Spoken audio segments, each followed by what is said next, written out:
So, Suguru is a tall, slim man with long black hair, partially tied up behind his head, while the rest drapes down his back. He has small black eyes and bangs that occasionally cover the left eye. His earlobes are large enough to fit fairly large circular earrings. In 2006, Suguru's hair was much shorter as a student. Most of it was tied up, but his bangs were still prominent. After August 2007, when Suguru became a curse user, his hair began to grow longer and reflect the length it is today. As a student, Suguru wore a normal Jujutsu High uniform while masquerading himself under the facade of a Buddhist priest. Suguru dons the appropriate attire. He sports a gold-colored kasaya garment over black yukata robes. His monk attire is completed with white tabi socks and zori sandals. Suguru was one of the strongest.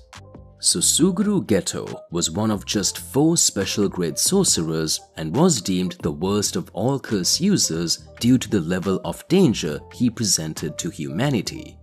As students, Suguru and Satoru were both considered the strongest. Suguru was capable of making short work of experienced curse users on multiple occasions with little effort. His collection of cursed spirits was wide, with a high variety of different abilities and roles in battle.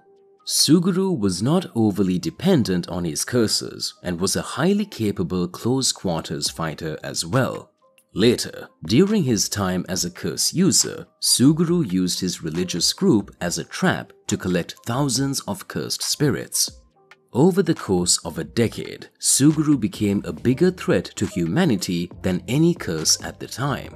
With thousands of curses and several curse users by his side, Suguru had enough power behind him to declare war on Jujutsu High, which is the cornerstone of the Jujutsu community. Suguru understood that, despite all his resources, he had a low chance of defeating all the Jujutsu High sorcerers. His tactical intellect allowed him to deceive them and isolate Yuta Okkotsu at the school itself. The true goal of the night parade of 100 demons was to kill Yuta and steal the special grade vengeful spirit Rika Orimoto from him. And if his curses were not split between Kyoto and Shinjuku, Suguru would have been successful in defeating Yuta Okkotsu. Suguru's Cursed Technique. Suguru Geto's curse technique is very unique, and he's the only one we have seen using this technique so far.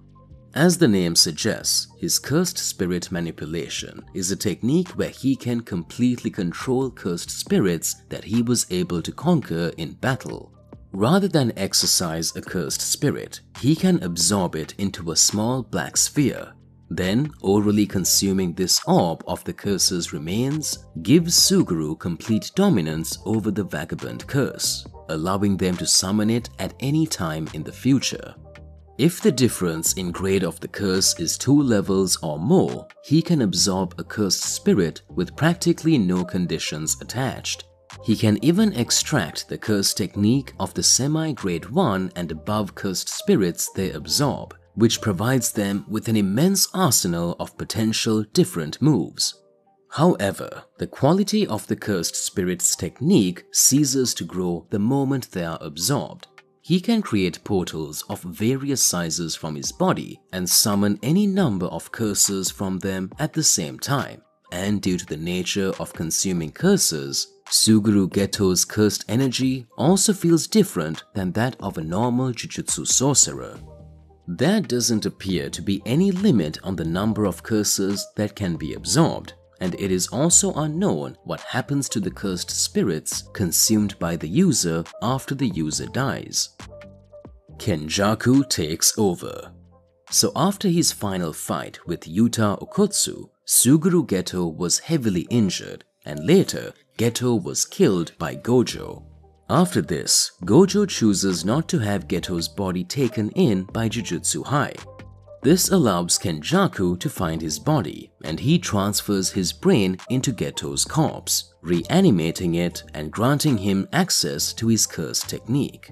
So Kenjaku is an ancient sorcerer who pursues the goal of evolving humanity via cursed energy, thereby creating a new golden age of Jujutsu sorcery paralleling the Heian era.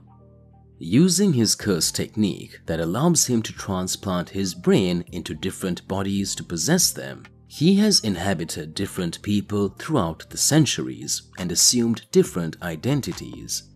Among those he possessed over 150 years ago was Noritoshi Kamo, for whom Kenjaku became known as history's evilest sorcerer and a stain on the Kamo family. At some point in the past, he possessed Kaori Itadori and gave birth to Yuji. Currently, Kenjaku possesses the body of the deceased Suguru Geto, whom he chose for his cursed spirit manipulation. Kenjaku's cursed technique. So right now, Kenjaku is in Suguru Geto's body, and that's why I will briefly discuss some important things about Kenjaku as well. So basically, Kenjaku's innate technique allows him to swap bodies with another person, even if they are dead, by transplanting his brain into the body of his target. After the transplant, this technique leaves a stitched scar running horizontally through the forehead. Kenjaku can even remove the top part of their head to reveal his original brain. Once inside a body, Kenjaku gains access to the host's cursed energy, all their innate techniques and memories. Even the Six Eyes cannot recognize him as an imposter, as he retains the host's cursed energy. As a result, Kenjaku has lived for more than 1,000 years thanks to his cursed technique while inhabiting different bodies. It has also been hinted that even when switching to a new body, Kenjaku retains access and usage of his former host's innate cursed techniques. Even if Kenjaku could collect different cursed techniques from his previous hosts, I think there's probably a limit to how much his brain can store before overloading. 400 years ago, Kenjaku transplanted his brain with his innate technique into an unknown person's body. He used this vessel to make binding vows with past sorcerers, particularly with Hajime Kashimo. Then, at some point in the past, Kenjaku transplanted his brain with his innate technique into Noritoshi's body. As Noritoshi Kamo, Kenjaku experimented with the fusion of human flesh and curses, resulting in the creation of death paintings. Then, at some point in the past, Kenjaku transplanted his brain with his innate technique into the body of Jin Itadori's partner, Kaori Itadori. Posing as her, Kenjaku used her body to mate and give birth to her son Yuji for an unknown purpose, and it remains unclear how long he inhabited her body. But it was probably her body from which he transferred his brain into Suguru Geto's body. As a 1,000-year-old sorcerer, he possesses incredible knowledge about curses, cursed techniques, and the Jujutsu world. He was stated by Tengen to be the second most powerful barrier user after himself. During his possession of Noritoshi Kamo, he became known as history's evilest sorcerer, and he even created special-grade cursed objects, cursed womb death paintings, thanks to his experiments. While in Suguru Geto's body, he led a group of incredibly powerful special-grade cursors and made them into a functioning team capable of being a great threat to the Jujutsu world and Japan. He makes great use of Suguru Geto's curse technique, and arguably he is more knowledgeable about it than Suguru Geto himself. So at the moment, we know that Suguru Geto is dead, and even his brain is not in his body, but there is still a chance of his return. So basically, when Itadori first consumed a finger of Sukuna and Sukuna took control over his body, Itadori moved his arm to stop Sukuna from moving, and it proved that Itadori was still in control of his body. Basically, it means that he's not dead, and few seconds later, he took back control of his body and surpassed Sukuna. So when Gojo was under attack in Shibuya, he addresses Geto, saying it's time for him to wake up, and questions why he is allowing himself to be used. This causes Geto's body to react to Gojo's words, beginning with a slight twitch of the hand and progressing into Geto's body choking itself. So Geto moved his arm to grip Kenjaku's neck when Kenjaku was sealing Gojo in the prison realm, and it happened because Gojo called out to Geto and Geto's body responded. The faces, the movement, the expression, everything looks like the moment where Yuji shows that he's still alive and in control of his body. Kenjaku also said that it was the first time something like this happened to him. So Mahito theorized that the soul came before the body, so even when possessed, part of the original host would remain. However, Kenjaku states that the body is the soul and the soul the body, meaning they exist within one another no matter the circumstance. Suguru Geto is a very unique sorcerer. His curse technique works through consuming cursed energy. The more he absorbs, the stronger he and his resources become.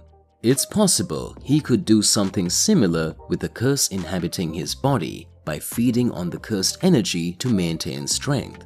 If this is the case, Geto may have survived by utilizing Kenjaku's energy to bring himself back to life and give him strength. This would explain Kenjaku's shock at the uncontrolled movement of Geto's body and why no other victims had been able to exist alongside Kenjaku. If this theory is correct, Geto may be able to escape Kenjaku's possession by continuing to feed on his strength and eventually overpower him. This would likely work similarly to the dynamic between Itadori Yuji and Sukuna. Despite Sukuna being the king of curses, Itadori can suppress him because Sukuna doesn't have all of his power. Similarly, Kenjaku may not be as strong as he could be, which gave Geto the opening to move his own arm. And if there is a domain inside the body, similar to Sukuna's domain seen inside Itadori's body, Geto's soul might be protected. And there, Geto and Kenjaku could battle for the possession of the body. And considering his strength and technique, Geto may be able to exercise Kenjaku or just end up absorbing him. Another question that I had in mind is that if Suguru or Kenjaku, whoever is using the cursed spirit manipulation, can they also absorb Sukuna like they do with other cursed spirits?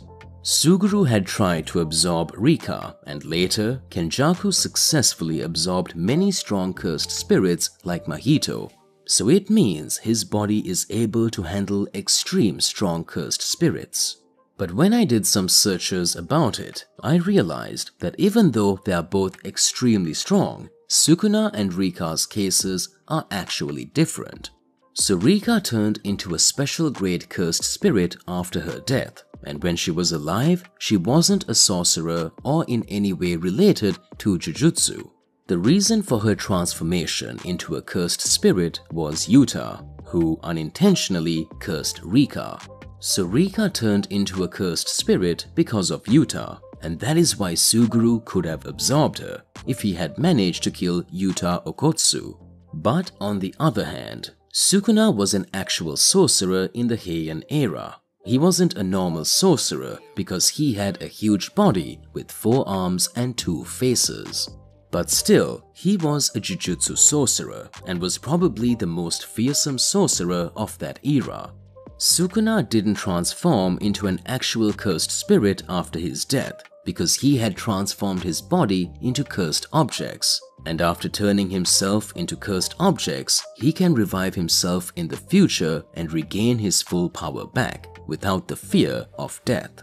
So, because of Sukuna's method of transforming himself into cursed objects, I don't think it's possible for Suguru Geto or Kenjaku to absorb or manipulate Sukuna by using the cursed spirit manipulation technique. Another reason for this is that unlike almost every cursed spirit, Sukuna is probably the strongest and most knowledgeable sorcerer of the Heian era. He has knowledge of every kind of Jujutsu technique, and if he doesn't know something, he can learn it just by seeing it once. So I hope you guys understood why it isn't possible for Suguru to absorb and manipulate Sukuna. And yeah, that's all for this video, and thanks for watching.